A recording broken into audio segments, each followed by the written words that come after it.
Memasuki H+3 Lebaran Idul Fitri 1445 Hijriah, arus balik yang melintas Jalintim Palembang Betung terpantau ramai lancar.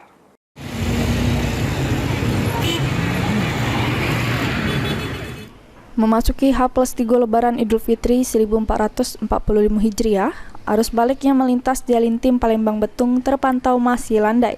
Hal tersebut pacak terselek baik yang dari arah Palembang menuju Betung maupun sebaliknya. Volume arus balik yang menuju Palembang maupun Betung sudah mulai terselek, namun masih jero batas normal, belum ada peningkatan yang signifikan, kemungkinan karena para pemudik lokal.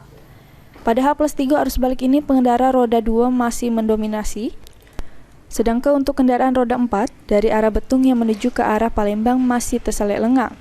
Dari pantauan tim PAL TV di lapangan, walaupun ada sedikit ketersedatan, namun arus lalu lintas terus bergerak dengan lancar. Suryadi, PAL TV.